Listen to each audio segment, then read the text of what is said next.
Snow drifts through the broken ribs of collapsed roofs, settling quietly on the ruins of a town that has forgotten what warmth feels like. Smoke still hangs in the air, long after the fires have died, carrying the bitter scent of burnt wood and something darker, something human. Germany is ending, but the cold lingers. Marta Keller moves through the rubble with her daughter pressed against her hip. Little Lotta, thin as a shadow, curls her fingers into the threads of her mother's torn coat. Marta's boots crunch over shattered glass, each step leaving a trembling print in the frost. Her body aches, not from walking, not from the winter, but from hunger so deep it feels carved into her bones. She hasn't eaten properly in days. Lotta even longer. Just a little farther, Marta whispers, though she has no idea where farther is. At the corner of a bomb-blasted street, she sees them, American soldiers, their silhouettes tall and alien against the pale morning. Their helmets glint. Their rifles hang relaxed. Their faces unreadable. Fear spikes through her like a sudden breath of ice. But hunger?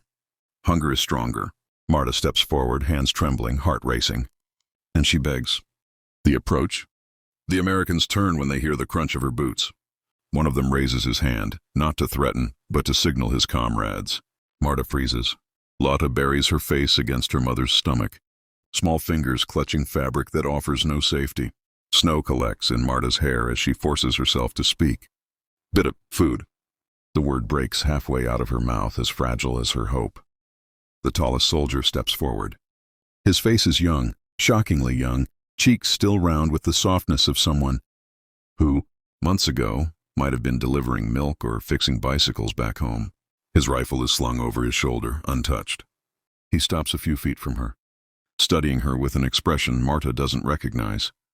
Not hatred, not triumph. Something softer, something careful. Lotta peeks out with hollow eyes. The young soldier kneels so he's level with the child. He removes his gloves slowly, deliberately, as if sudden movements might shatter the air between them. His breath puffs like tiny clouds. Are you hungry? He asks, voice barely above a whisper. Marta nods. She feels her knees weaken, not from fear, but from the unbearable possibility of kindness. The soldier reaches for his pack, and Marta stops breathing. The soldier's fingers dig into his pack, pushing past metal, cloth, and ammunition. Marta braces herself for disappointment. Maybe he has nothing. Maybe he will turn her away gently. Maybe not gently at all. But then she hears it. A soft crinkle. Paper. Wrapping. Something intact. The young American pulls out a full ration bar, thick and brown and impossibly heavy-looking. Not crumbs, not scraps from a mess tin, not potato skins scavenged from a trash pile. A whole bar. Marta's breath trembles.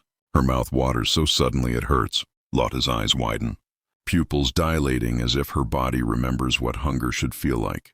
The soldier hesitates, studying Marta, studying the hollow in her cheeks, the shaking of her hands. Then he extends the ration bar, not just to Lotta, but to Marta as well, as if offering a sacred thing. Marta reaches out, slow as melting ice. Her fingertips touch the wrapper, and she jerks back. Not from fear, from disbelief.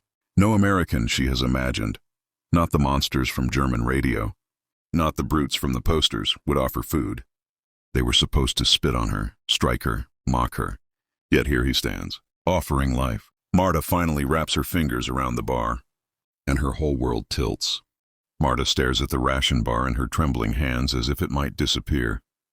The wrapper is smooth, warm from the soldier's body heat. It feels unreal, like something from a dream that survived the morning. Lotta reaches for it with both hands, but Marta hesitates. A lifetime of scarcity of ration cards and lies and fear presses down on her. Food this solid, this real, feels like a crime to touch. Take it, the soldier urges gently. His voice carries no urgency, no authority, only warmth. It is the warmth that breaks her. Marta tears the wrapper open with clumsy fingers, the scent hitting her immediately, sweet, dense, rich. Her stomach clenches painfully, as if waking from a long sleep. She breaks off a small piece. Lotta devours it instantly, chewing with wide, frantic eyes. Marta watches her daughter's face soften, just slightly, as the taste floods in. A small sound escapes the girl's throat, half relief, half disbelief. Marta wants to eat the rest. Every cell in her body screams for it. But she breaks off another piece instead, and offers it back to her daughter. The soldier watches her quietly.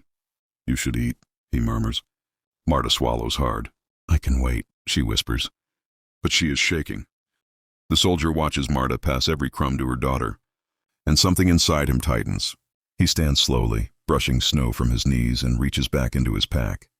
Marta's eyes track the movement, wary, confused, hopeful. He pulls out another ration bar, then another, then a small tin of cheese. Marta's breath catches. Her fingers curl against her coat as if to steady herself against a sudden gust of wind. This can't be real. This is more food than she has seen in weeks. Her instincts scream he will take it back. There is a trick. Kindness has a price. She steps backward without meaning to.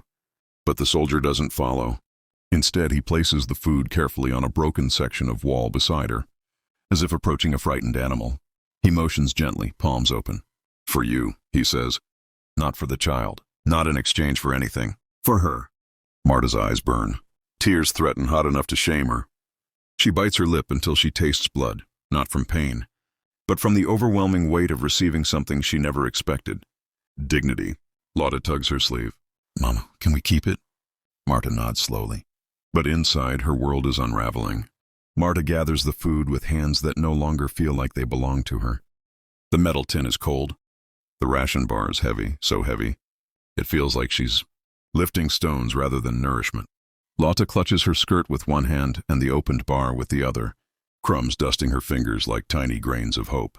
The soldier watches them quietly, his breath drifting in soft clouds. Snowflakes cling to his eyelashes.